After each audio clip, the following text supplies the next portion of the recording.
जी नाज़रीन, इस वक्त हमारे साथ मौजूद है स्टेट यूथ पार्लियामेंट के प्रेसिडेंट शहीद सयालदी।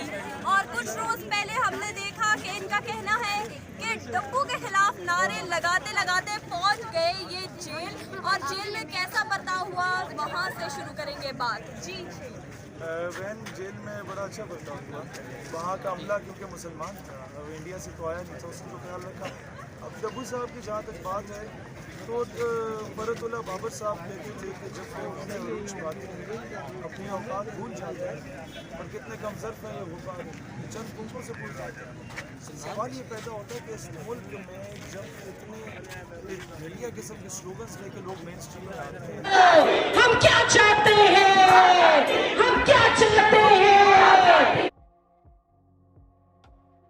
उनको रोकने वाला कोई नहीं। जब डब्बू साहब खुद मस्जिद के बाहर नाच गाना कर रहे हैं, हमें एतराज़ नहीं है कि नाच गाना आप करें, घर में करें, तो सिनेमाज में करें और सो जगह मस्जिद ही मिली थी कि उसके बाहर आके किया गया। हम जब उन्हें शटअप कॉल देने गए तो आगे से ये रवैया।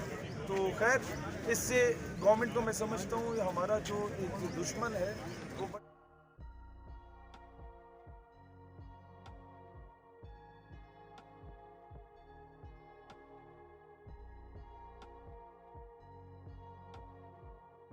बड़ा ही कमजोर दुश्मन है और बेवकूफ़ दुश्मन को उसने अपने पाँव पे खुद बुला लिया।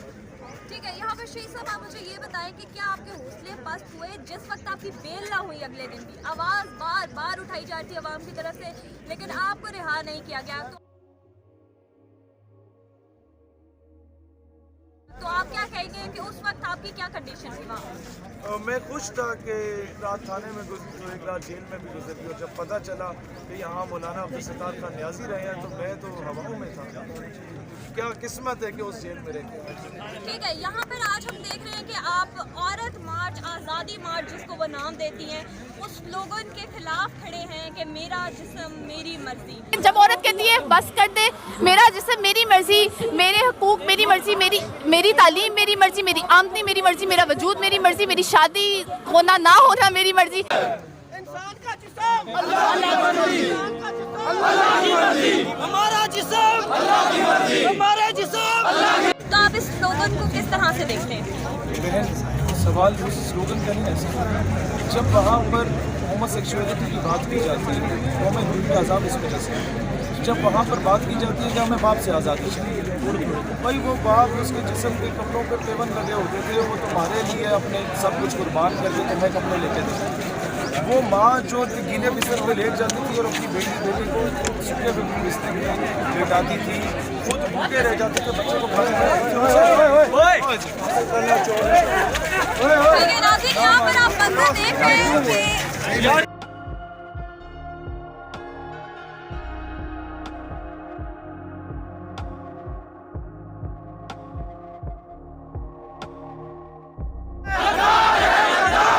सऊदियों का जो यार है, अमेरिका का जो यार है,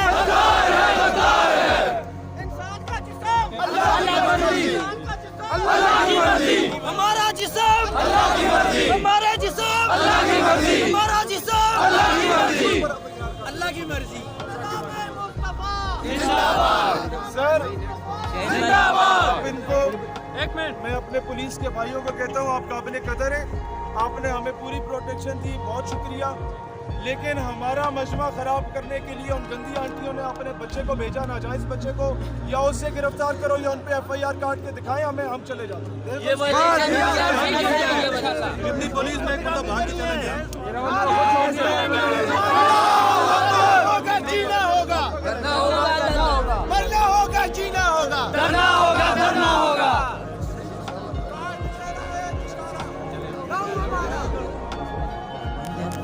आज़म साहब, खुदा का खौफ करो, तुमने इस कौम की बेटी आफिया सिद्दीकी के नाम को बेचा है, तुमने रियासत मदीना के नाम पे सियासत की है, और ये मौलवी सिरमत और आसमा जहांगीर की नाजायज औलादें जो निकली हैं।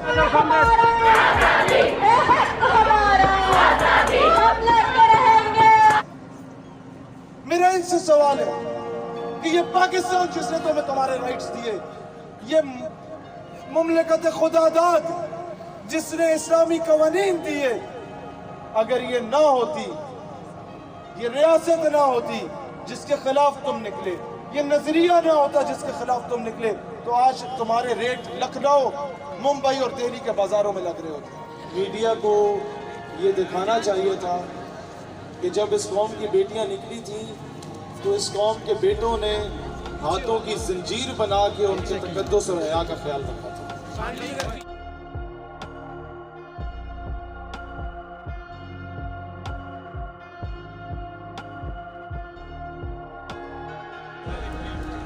एक घटिया तवाइफ सिर्फ उस मारवी सिरमत के कहने पे मेरा जिस्म मेरी मर्जी का नारा लगाने वाली चंद घटिया आंटियां निकलती हैं जिन्होंने हमारी कौम की माओ बहनों बेटियों की इज्जत को खराब करने के, उनके इमेज को खराब करने की कोशिश की। तो जब औरत कहती है बस कर दे, मेरा जिस्म मेरी मर्जी, मेरे हकूक मेरी मर्जी, मेरी तालीम मेरी मर्जी, मेरी आमदनी मेरी मर्जी, मेरा वजूद मेरी मर्जी, मेरी शादी होना ना होना मेरी मर्जी, ये बात हजम नहीं होती लोगों को। कि जब कमीने उरूज पाते हैं अपनी औकात भूल जाते हैं। सिर्फ इस वजह से कि इनको हड्डी फेंकने वाला अमेरिका है, सिर्फ इस वजह से कि ये फॉरेन फंडेड है।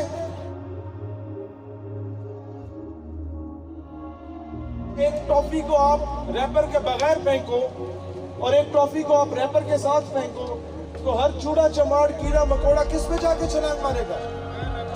बगैर रैपर वाली। मैं उनसे ये पूछना चाहूँगी कि सबसे पहले कि मतलब एक इंसान के जिस्म पे फिर किसकी मर्जी चलती है? ना ये पहले इसे जगह दो, होता या नहीं होता? पाकिस्तान के गली मोहल्ले में अगर कोई थर्ड क्लास लड़का किसी औरत को सीटी मारता है और आप में से किसी को भी पता चल जाता, क्या पूरा मोहल्ला उस मर्द पे हमलावर होता या नहीं होता? और ये मारवी सिरमत और आसमा जहांगीर की नाजायज औलादें जो निकली हैं, मेरा इनसे सवाल है कि ये पाकिस्तान जिसने तुम्हें तुम्हारे राइट्स दिए, ये मुमलिकत खुदादाद जिसने इस्लामी कवानीन दिए, अगर ये ना होती, ये रियासत ना होती जिसके खिलाफ तुम निकले, ये नजरिया ना होता जिसके खिलाफ तुम निकले, तो आज तुम्हारे रेट लखनऊ, मुंबई और दिल्ली के बाजारों में लग रहे होते।